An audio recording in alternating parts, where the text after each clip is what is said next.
Avrò ceduto? Assolutamente no, rimango ferma sulla mia opinione per quanto riguarda le clutch bag. Amiche ed amici, ciao a tutti, ben ritrovati su Momis. Io sono Simona, ebbene sì, non ho ceduto, vi ho ascoltate, perché Momi vi ascolta sempre. Fosse stato per me non l'avrei mai fatta, però mi è piaciuta molto la vostra proposta, direi anche originale. Sempre in quel famoso sondaggio di Instagram, se ancora non lo fai, seguimi anche su Instagram, mi avete suggerito di realizzare il cappello e raffia che vi ho portato online la settimana scorsa, venerdì, ma insieme ad un altro accessorio. Eccomi qui, accontentate. Spero di avervi fatto cosa gradita, vi aspetto giù nei commenti come sempre. Eccola qui, anche in questo canale approda la famosissima clutch bag, ma in raffia, molto semplice, non ho fatto chissà che cosa, anzi lo vedete, il video dura anche abbastanza poco perché che cosa le vuoi dire? Cosa vuoi aggiungerle? È una pouch bag in raffia semplicissima, appunto basso, su base rettangolare, chiusura a molla ed è anche foderata. E così accessori perfetti in raffia per quest'estate o per le tue vacanze sono così pronte, quindi non ti rimane che prendere raffia e uncinetto e iniziare a realizzarli, così ti porti anticipo. Comunque nello specifico qui ho utilizzato all'incirca 200 grammi di raffia, uncinetto di lavorazione stavolta numero 6, lavorazione piuttosto morbida, sappiamo com'è la raffia, un po' dura da lavorare, soprattutto se le principianti la lavorano da poco o sarà per voi la prima volta. Vi consiglio di utilizzare un uncinetto più grande di quanto riportato sull'etichetta e di utilizzare un uncinetto con l'impugnatura, questo vi faciliterà il lavoro. Poi ho utilizzato una chiusura a molla da 20 cm e anche uno scampolo perché è tutta bella che foderata, non manca assolutamente nulla, anzi mancano gli oggetti all'interno, occhiali da sole e possiamo partire in vacanza. Non aggiungerei altro, questo è tutto, non c'è molto da dire, vi riporto direttamente al tutorial. Sigla!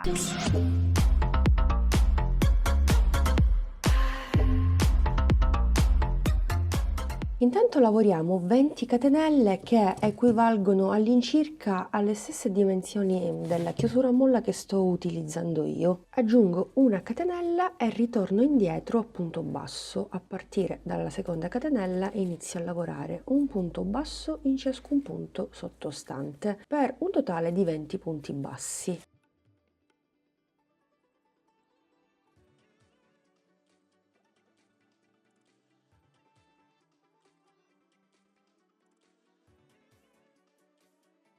Lavorati i primi 20 punti, continuiamo con la riga numero 2. Catenella, giriamo il nostro lavoro, facciamo un punto basso in ciascun punto sottostante per un totale sempre di 20 punti.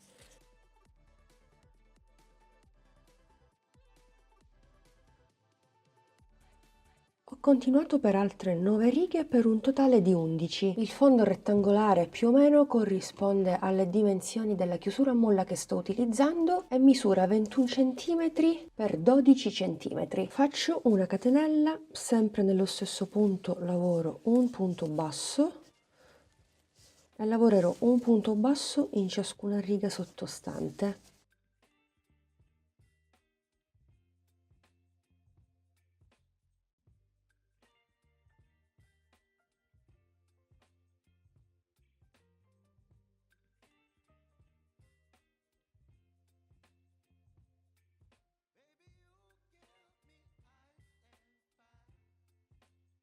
E 11, catenella, un punto basso nello stesso punto, prendo la seconda rocchetta di raffia perché vi ricordo che con lo stesso materiale ho già realizzato il cappello appunto a rete per abbinarlo appunto alla clutch come mi avete suggerito voi, e continuo lavorando un punto basso in ciascuna catenella iniziale sottostante.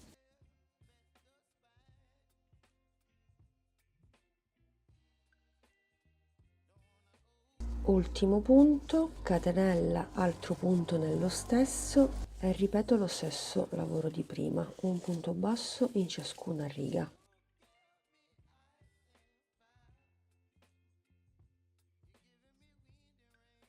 Ho terminato così il primissimo giro, quindi faccio una catenella, vado direttamente nel primo punto e faccio un punto basso. Iniziamo il secondo giro del corpo borsa e metto il marcapunti nel primo, così so che inizia qui il giro. Continuo lavorando un punto basso in ciascun punto sottostante.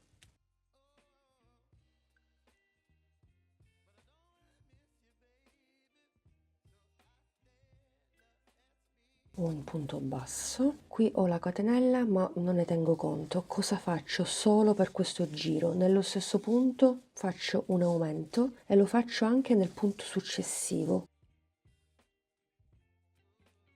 Continuo a lavorare un punto basso in ciascun punto per il lato più corto. Ultimo punto basso, quando mi ritrovo all'angolo e ho la catenella subito dopo la salto, però lavoro un altro punto basso nello stesso punto, giro e lo stesso ripeto nel primo punto del lato più lungo. Faccio 2 punti, ma solo per questo giro, mi raccomando. Continuo così, poi ripeto 2 punti, salto la catenella, 2 punti, continuiamo, ci vediamo alla fine perché dobbiamo aggiungere un punto al primo. Ho terminato il giro e sono all'angolo, quindi faccio 2 punti bassi prima dell'angolo. Poi ho l'angolo, poi qui avevo lavorato il primo punto, entro alla base nello stesso punto e aggiungo un punto basso e ho concluso questo secondo giro. Dal giro successivo in poi non faremo più aumenti ma lavoreremo semplicemente un punto in ciascun punto. Intanto vado a lavorare il primo che vado a segnare col marcapunti, mi raccomando. E poi continuo semplicemente in questo modo finché non raggiungo le dimensioni che mi occorrono. Devo alzare il corpo della mia borsa.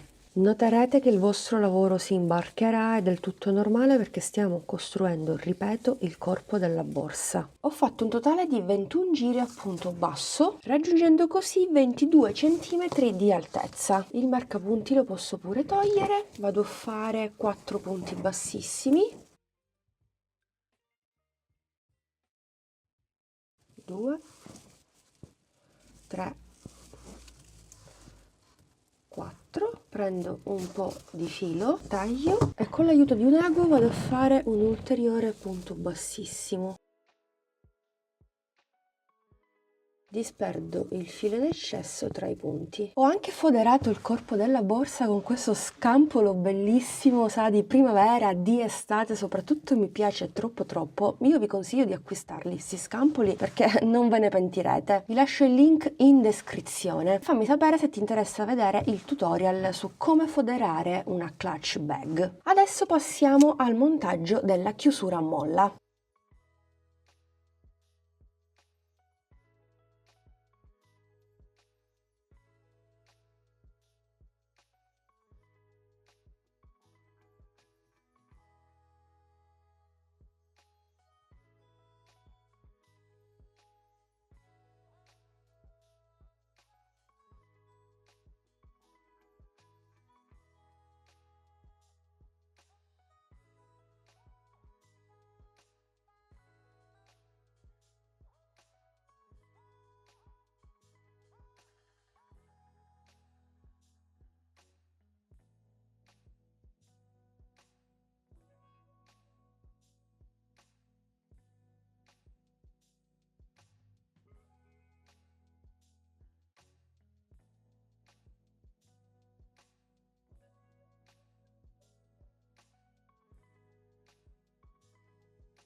Bene amiche ed amici, progetto completato, non c'è molto da dire a riguardo, però posso darvi ovviamente le misure. La clutch, o per meglio dire la pouch bag, misuriamola da qui magari, forse è meglio, sì, 35 cm, un'altezza da 23 cm, ovviamente il fondo, la base era da 12, se vi ricordate, insomma molto pratica, comoda, capiente, bella che foderata, e finalmente la combo per quest'estate, per le tue vacanze, è così pronta. Non ti rimane che metterti all'opera, realizzarla e così ti porti anticipo per quest'estate 2025. Bene, direi che il mio look è completo di tutti gli accessori fondamentali. Amiche ed amici, rieccoci qui. Siamo giunti al termine di questo video tutorial flash perché è durato davvero pochissimo. Ripeto, sulle clutch o pouch bag direi non c'è molto da dire. È un semplicissimo modello clutch che però ha spopolato tanto su TikTok. Sono molto contenta di aver accolto la richiesta per la realizzazione di questi due progetti insieme. Spero lo siate anche voi. Chi non ha partecipato